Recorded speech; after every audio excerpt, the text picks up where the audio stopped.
ଗତକାଲି ଥିଲା ଆମ ଆନିଭର୍ସରୀ। ସକାଳୁ ଉଠି ସ୍ୱାମୀ ବାହାରି ଗଲେ ଅଫିସ୍।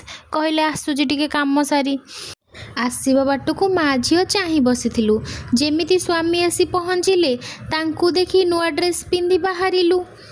ଘର ପାଖରେ ଥିବା ମନ୍ଦିରକୁ ପ୍ରଥମେ ଗଲୁ। ଠାକୁରଙ୍କୁ ମୁଣ୍ଡିଆ ମାରି କହିଲୁ, ସୁଖ ହେଉ କି ଦୁଃଖ ଆମ ରିଲେସନ୍ ତୁମ ଦୟାରୁ ଏମିତି ସବୁଦିନ ଚାଲୁ। ସେଠି ପାଇଗଲା ମୋ ଝିଅ କେତେଗୁଡ଼େ ସାଙ୍ଗ। ସେ ଆମ ସହ ଆସିବାକୁ ହେଲା ପରା ଅମଙ୍ଗ। ଝିଅକୁ ବାଧ୍ୟ କରି ଆଣିଲୁ ସାଙ୍ଗରେ। ମୁଁ କହିଲି ଚାଲେ ଆଉ କେବେ ଆସିଲେ ଖେଳିବୁ ସେମାନଙ୍କ ସାଙ୍ଗରେ। ମନ୍ଦିରରୁ ବାହାରି ସିଧା ଚାଲିଲୁ ପେଟ ପୂଜା କରିବାକୁ। ହୋଟେଲରେ ପହଞ୍ଚି ମୋ ଝିଅ ମେନ୍ୟୁ କାର୍ଡ଼ ଲାଗିଲା ପଢ଼ିବାକୁ।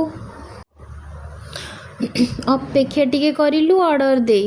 ଦେଖିଲା ବେଳକୁ ସେଠି ତ ସବୁ ଆମ ଓଡ଼ିଆ ଭାଇ ଆଉ। ଖାଇବା ସାରି ଆସିଲୁ ଘରକୁ। 1500 କିଲୋମିଟର ଦୂରରେ ଅଛୁ ପରା। ଏକା ଏକା ପାଳିଲୁ ଆନିଭର୍ସରୀକୁ। ଯଦି ମୋ ଭିଡ଼ିଓ ଆପଣମାନଙ୍କୁ ଭଲ ଲାଗୁଛି ଲାଇକ୍ ସେୟାର ସବସ୍କ୍ରାଇବ୍ କରିବେ। ମୁଁ ରହିଲି, ବାଏ। ଜୟ ମା ମହାମାଇ, ଜୟ ଜଗନ୍ନାଥ।